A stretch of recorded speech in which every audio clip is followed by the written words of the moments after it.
ہاتھ میں دودھ کا گلاس لیے اور سر کو جھکائے میں بیڈ روم میں داخل ہوئی۔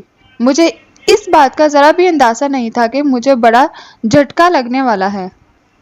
میرے کمرے میں داخل ہونے سے پہلے ہی وہ سو چکا تھا۔ 35 سال کی عمر تک میں کنواری رہی۔ اپنے شوہر کے ایسا کرنے سے مجھے یوں محسوس ہوا کہ میرے شوہر نے میرے پورے وجود کو مسترد کر دیا ہے۔ صرف کالج بلکہ دفتر میں بھی میں نے بہت سے لڑکوں اور لڑکیوں کے درمیان گہری محبت دیکھی تھی۔ وہ اپنے ساتھی کے کندھے سے سر لگائے، ہاتھ میں ہاتھ ڈالے گھومتے تھے۔ اس وقت میں سوچا کرتی تھی کہ کاش میرے ساتھ بھی کوئی ہوتا۔ کیا مجھے ایسے کوئی ساتھی کی تمنا نہیں کرنی چاہیے تھی؟ میرا خاندان بہت بڑا تھا، 4 بھائی، 1 بہن اور بوڑھے والدین۔ اس کے باوجود میں ہمیشہ تنہا محسوس کرتی تھی۔ بڑھتی عمر کے باوجود میں تنہا تھی۔ میرے تمام بہن بھائی شادی شدہ تھے اور ان کا اپنا خاندان تھا۔ کبھی کبھی میں سوچتی تھی کہ کیا وہ میری پرواہ نہیں کرتے ہیں کہ میری عمر بڑھ رہی ہے اور میں اب تک تنہا ہوں۔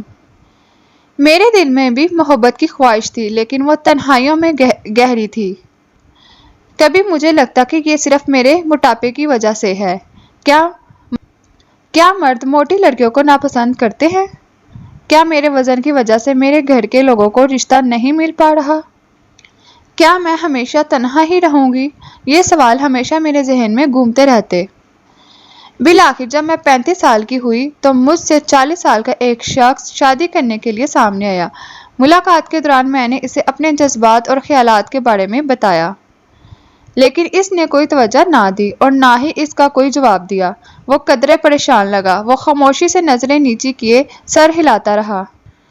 میں نے سوچا کہ آج کل خواتین سے زیادہ مرد شرمیلے ہوتے ہیں اور میرا ہونے والا شوہر بھی ویسا ہی ہے۔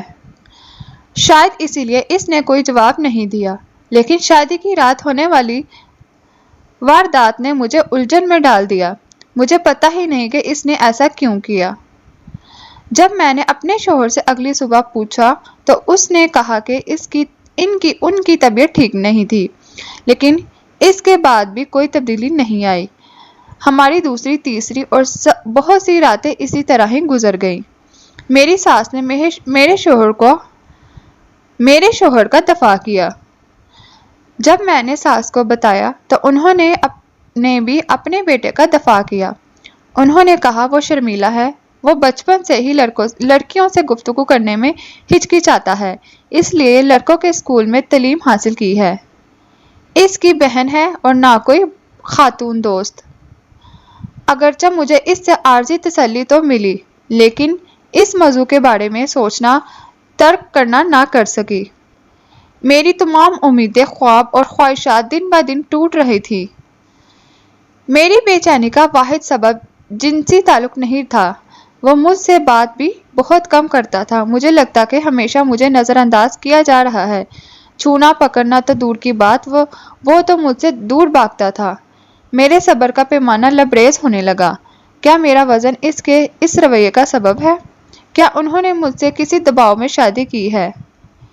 میں نہیں جانتی تھی کہ یہ باتیں کس سے کہوں۔ میں اپنے خاندان والوں سے بات نہیں کر سکتی تھی، کیونکہ سب یہی سوچ رہے تھے کہ میں بہت خوش ہوں، لیکن میرے صبر کا بندھن ٹوٹ رہا تھا۔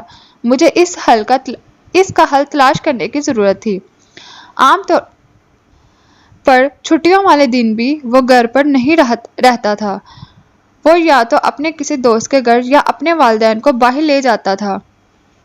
اتفاق سے اس دن وہ گھر پر ہی تھا۔ میں کمرے میں داخل ہوئی اور دروازہ بند کر لیا۔ وہ تیزی سے اپنے بستر سے اٹھے جیسے چھلانگ لگا دی ہو۔ میں ان کے پاس گئی اور پیار سے پوچھا، کیا تم مجھے پسند نہیں کرتے ہو؟ آپ نے ابھی تک مجھے اپنے جذبات کے بارے میں بھی نہیں بتایا۔ پھر آپ کا کیا مسئلہ ہے؟ انہوں نے جواب دیا، مجھے کوئی مسئلہ نہیں ہے۔ جب انہوں نے یہ کہا تو میں نے سوچا کہ یہ ان کے قریب جانے اور انہیں اپنی طرف متوجہ کرنے کا ایک موقع ہے۔ میں نے ان کے ساتھ جسمانی چھیڑ چھاڑ شروع کر دی۔ میں نے سوچا کہ ان پر کوئی اثر پڑے گا، لیکن وہ متاثر نہیں ہوئے۔ میں اس کے متعلق کس سے بات کروں؟ مجھے اس کا علم نہیں تھا، لیکن یہ بات مجھے پریشان کر رہی تھی کہ جس طرح مرد کسی عورت کی خوبصورتی کا اندازہ لگانا پسند کرتے ہیں، ویسے ہی میں اپنے شوہر کی جسمانی خصوصیات کا تعین کیوں نہیں کر سکتی؟ اگر میں اس سے کچھ توقع رکھتی ہوں تو یہ غلط کیوں ہے؟ مجھے دھوکہ دیا گیا۔ اس کے بعد ایک دن مجھے پتا چلا کہ وہ جنسی طور پر کمزور ہیں اور ڈاکٹر نے ہماری شادی سے پہلے اس کی تصدیق کر دی تھی اور وہ اس کے والدین سب کچھ جانتے تھے۔ مجھے دھوکہ دیا گیا تھا۔ جب میں سچ کے بارے میں جان گئی تو میرے شوہر کو شرمندگی ہوئی، تاہم انہوں نے کبھی اپنی کمزوری تسلیم نہیں کی۔ سماج میں ہمیشہ خواتین کی چھوٹی سی چھوٹی غلطیوں کو بڑھا چڑھا کر پیش کیا جاتا ہے۔ اگر مرد بھی کوئی غلطی کرے تو انگلیاں خواتین کی طرف اٹھتی ہیں۔ میرے رشتہ داروں نے مجھے مشورہ دیا، سیکس ہی سب کچھ نہیں ہے، آپ بچہ گود لینے پر غور کیوں نہیں کرتی؟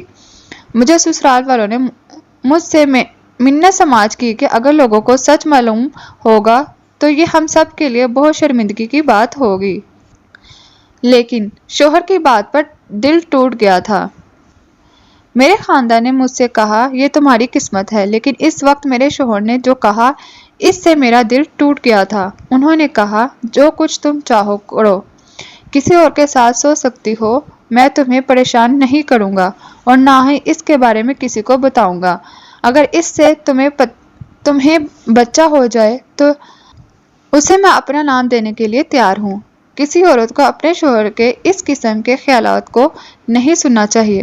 وہ بے ایمان تھا اور وہ اپنی اور اپنے خاندان کی عزت کی حفاظت کے لیے یہ کہہ رہا تھا۔ وہ میرے پیروں پر گر کر رونے لگا اور کہا پلیز یہ بات کسی کو نہ بتانا اور نہ مجھے طلاق دینا۔ اس نے جو تجویز دی اس کا تصور بھی نہیں کر سکتی تھی۔ اب میرے سامنے دو ہی راستے تھے، میں اسے چھوڑ دوں یا پھر اسے اپنی زندگی کے ساتھی کے طور پر قبول کروں اور اپنی خواہشات کو قربان کر دوں۔ آخر کار میرے جذبات کی جیت ہوئی۔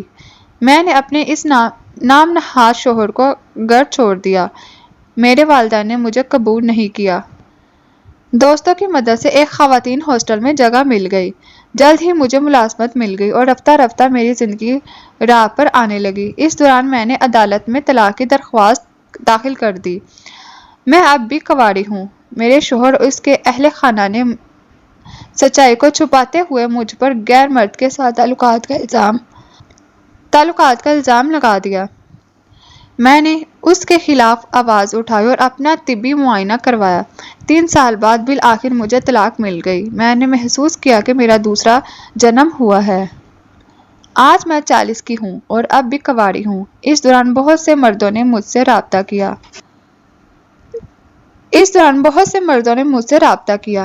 ان کا خیال تھا کہ میں نے اپنے شوہر کو اس لیے چھوڑ دیا کیونکہ اس نے مجھے جنسی تسکین حاصل نہیں ہوئی۔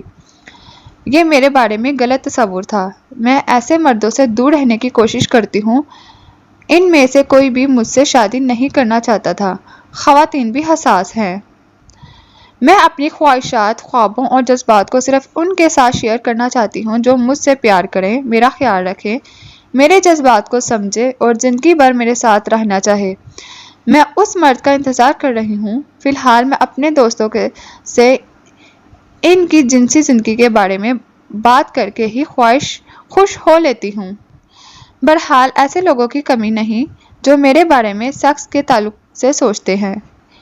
میرا خیال ہے کہ ایسے لوگ خواتین کو بے جان شے سمجھتے ہیں، جبکہ خواتین بھی بہت حساس ہوتی ہیں اور ان میں بھی جذبات ہوتے ہیں۔ اگر یہ ویڈیو آپ لوگوں کو پسند آ گئی ہے تو لائک اینڈ کمنٹ ضرور کر لیجئے۔ شکریہ۔